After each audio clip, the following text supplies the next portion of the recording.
with a sum total of 260 views for my past 2 videos about it.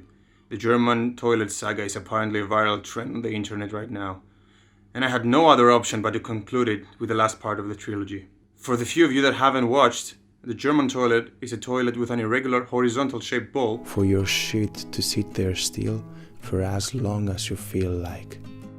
Designed to make a large shitter's life difficult or even impossible. And it really sucks.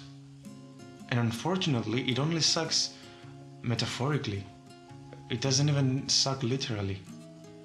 Like any toilet should, you know?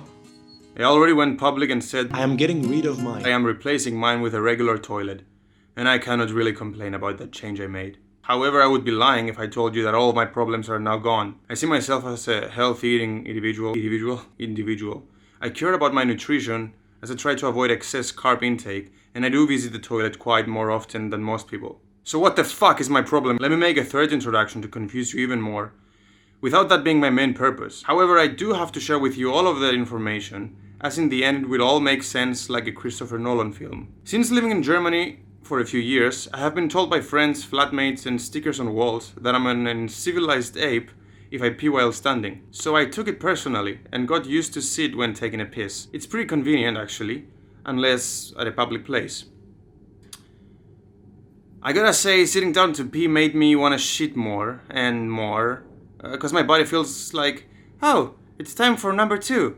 That's what happens when this guy sits down on the toilet. What I'm trying to say is that I take a crap around 7 times a day now, and I don't really know what is to blame for that. Even though I go to shit so often, some of the times it's so big that it is literally impossible to flush. I have wrecked most of the toilets that I've shut inside, as I clogged them with my huge loads. Example, I had to call my landlord 3 different times to unclog my toilet. I don't know if he has any Jewish background, but he kept on coming himself to fix it instead of hiring a professional.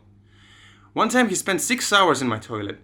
The third time, he told me that he googled the problem and found out that putting a bag around the mop can convert it into a plunger, and also showed me how to use it. Interesting fact about that is that when he was trying to unclog my toilet, a couple of brown tumors jumped up from the hole, and he smiled at me and said, "Some shit." Thinking back on it, it might not really be the German toilet's fault that I couldn't push my poop in the water hole. It might be my own fault for producing them in such mass. Furthermore, being the size it is, it will always touch on the walls of the toilet bowl before falling down, as it's wider than the water hole. The problem here is that it makes a shitty trail on its way to the hole. I know, ew. This is another problem I have. I need multiple flushes and force brushing because the trail won't get swiped away. So I got down to business and looked into my own problem. I had to fix it, and I did. And you could too. Did I find any solution online? No. Every toilet problem online has a stupid solution that is either replacing the whole toilet bowl, yeah, boo, fixing your diet, and a lot of other bullshit. I needed to get into chemicals and DIY solutions. I found out that dish soap is poop's worst enemy. It's the opposite of sticky and is also very slippery. It makes its way through the tiniest holes that poop might leave behind, or between it and the tubes. What does that mean, and how do I use it, you're screaming right now? First problem on poop's path is that it touches on the bowl's walls. We need to fill the walls with dish soap, which will make it impossible for shit to stick on them. Secondly, huge loads clog toilet tubes. Dish soap. But how do I apply it, Andrea? Is what you are now rage typing in the comments. Rest assured that it will be lost in the millions, so I'm just gonna tell you the trick right now. Put dish soap and water generously in the toilet brush bowl and jerk the brush up and down for a while until it gets foamy. Grab that brush and apply it in big quantities all over the toilet bowl, from top to bottom. Before you take a shit, it only takes some seconds. What will happen now? Enjoy a king's shitting experience, my friend.